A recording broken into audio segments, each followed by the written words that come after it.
எதுக்கு எடுத்தாலும் பழிய ஏன் மேலேயே போட்டுட்டு இருக்க? நான் செஞ்சதை நீ பாத்தியா? இந்த வீட்ல உங்களை தவிர வேற யாரும் இல்ல. நேத்து நாங்க ஃபாரினுக்கு போய் செட்டில் ஆக போறோம்னு சொன்னேன். காலையில பாஸ்போர்ட் எடுத்து எரிக்கிறீங்க. இதெல்லாம் பண்றோமேன்னு உங்களுக்கு கொஞ்சம் கூட உறுத்தலையா? எனக்கு ஒரு விஷயம் புரியவே இல்ல. இப்போ இருக்கீங்களே, இதான் உங்க உண்மையான முகமா? அப்படியே ரொம்ப நல்லவங்க மாதிரி இவ்வளவு நாள் நடிச்சீங்க. இத பார் பாரதி, தேவையில்லாம பேசாத. நான் எதுவும் பண்ணல. பணம் இருந்தா இப்படிதான் இருக்க தோணுமோ? நம்ம என்ன வேணாலும் பண்ணலாம், நம்மள மீறி எதுவும் பண்ணிட முடியாதுங்கிற திமிரு வந்துரும்ல. இந்த மாதிரி பாஸ்போர்ட் எடுத்து எரிக்கிற அளவுக்கு உங்களுக்கு கோவம் வரும்? வேண்டாம் பாரதி, இது வரைக்கும் உன் மேல எனக்கு கோவம் வரல. தேவையில்லாம என்னோட கோவத்தை சம்பாதிச்சிடாத. என்ன பண்ணிருவீங்க? இல்ல என்ன பண்ணிருவீங்கன்னு கேக்குறேன், சொல்லுங்க. என்ன பேச வைக்காத பாரதி. இப்போ நீ வாழ்ந்துட்டு இருக்கிற வாழ்க்கை என் மகன் உனக்கு கொடுத்தது. அத நீ மறந்துடாத. எப்படி? நல்லா அந்த என் வாழ்க்கையை கெடுத்து தானே கொடுத்தீங்க. என்னமோ எந்த தப்பும் செய்யாத மாதிரி பேசுறீங்க. நானும் நீங்க ஏதோ கோவத்துலதான் இப்படிதான் நடந்துக்கிறீங்கன்னு நினைச்சேன்.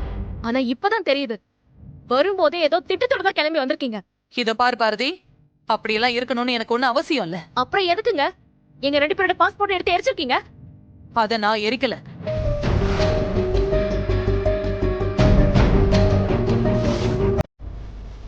பாஸ்போர்ட்டை எரிக்கிறது எவ்வளவு பெரிய கிரைம் தெரியுமா? இப்ப நான் உங்க மேல போலீஸ்ல கம்ப்ளைண்ட் பண்ணனா நான் பெயிலபிள் கேஸ்ல புடிச்சு உள்ள வச்சிருவாங்க. ஓ, உனக்கு அதுதான் சந்தோஷம்னா போ, இப்பவே போய் கம்ப்ளைண்ட் பண்ணு. என்ன புடிச்சு ஜெயில போட சொல்லு. திரும்ப திரும்ப நான் உங்ககிட்ட ஒண்ணு மட்டும் சொல்லிக்கிறேன். நீங்க மட்டும் ஆதிக்கு அம்மாவா இல்லாம இருந்திருந்தா உங்ககிட்ட இப்படி பேசிட்டு இருக்க மாட்டேன். என்ன பண்ணுவ? இல்ல என்ன பண்ணுவேன்னு கேக்குறேன்.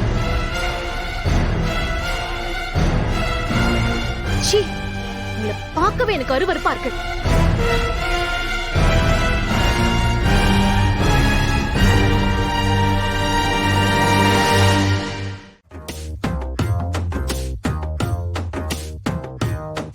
பாட்டி சாப்பிடலாமா? இவ தங்கச்சியா பிறந்த பாவத்துக்கு நீயும், பாட்டியா இருக்கிற கொடுமைக்கு நானும். அவ சமைக்கிறத நாம சாப்பிட்டுதான் ஆகணும், வேற வழியே இல்ல. என்ன 2 பேரும் ஏதோ ரகசியமா பேசிக்கிறீங்க? அத்தை அத்தை அதெல்லாம் எதுவும் இல்ல அத்தை. நான் எப்போ பிரியாணி சமைச்சாலும் என் தங்கச்சி தான் நிறைய சாப்பிடுவா. அதான் ரொம்ப ஆசையா இருக்குன்னு ஒரு மாதிரி பறந்துட்டு இருக்கா. ஆமா தானடி? ஆமாக்கா. ஐயோ இருக்கட்டும், பரவாயில்ல. இன்னைக்கு நீங்க தான் எங்க வீட்டு விருந்தாளி, நீங்க தான் நல்லா சாப்பிடணும். அக்கா, அத்தைக்கு முதல்ல வைக்கா. அவங்களுக்கும் போடு. அத்தை இன்னும் கொஞ்சம். போது. Okay okay. சரி அப்பா. போந்தா போதுமா?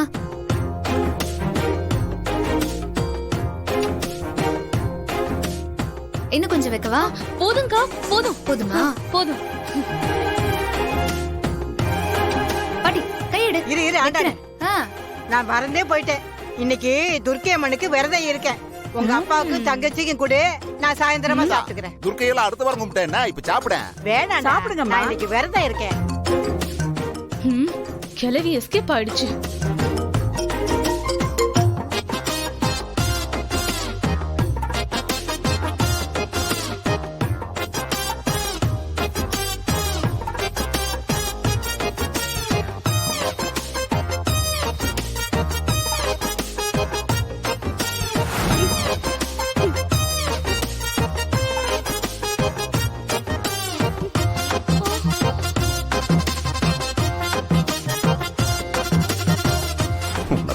கொடுமைக்கு இன்னும் நான் என்னெல்லாம் கொடுமையை அனுபவிக்க போறேன்னு தெரியலையே. கொலகாரி மிளகா பொடி போட்டு பிரியாணி செஞ்சுதான் கேள்விப்பட்டிருக்கேன். வெறும் மிளகா பொடியை மட்டுமே போட்டு பிரியாணி செஞ்சு வச்சிருக்கியேடி. ஆண்டாளு, என் வாழ்க்கையில இப்படி ஒரு பிரியாணி நான் சாப்பிட்டதே இல்ல. சூப்பரா சமைச்சுட்ட. அப்படியா?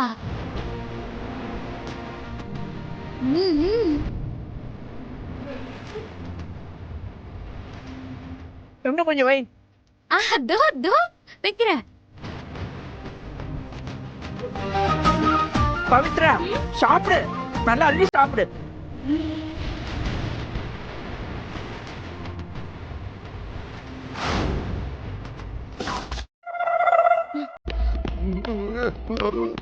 ஆண்டாளு, அப்பா தட்டுல பிரியாணி இல்ல பாரு, கொஞ்சம் வை.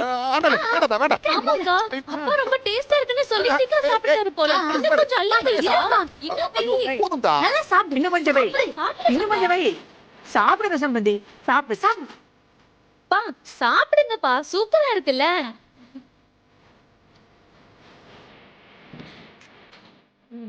நல்லா இருக்கு பிரியாணி.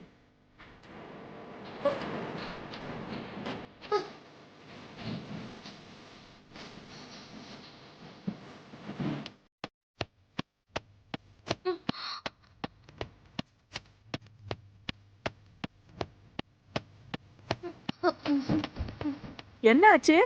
எதுக்கு 2 பேரும் அழுவுறீங்க?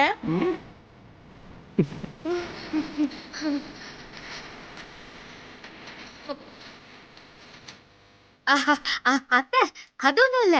இந்த ஆனந்த கண்ணீர்னு சொல்லுவாங்கல்ல, இப்படிதான். நான் எப்போ டேஸ்டா சமைச்சாலும் 2 பேரும் அழுதுருவாங்க அத்தை. அப்படியா?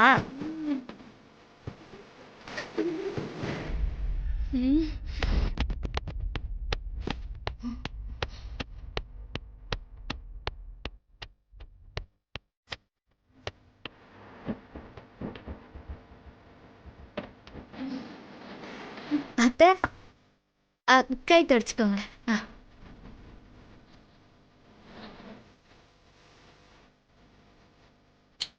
நல்லா திருப்தியா சாப்பிட்டேன் ஆண்டாளு.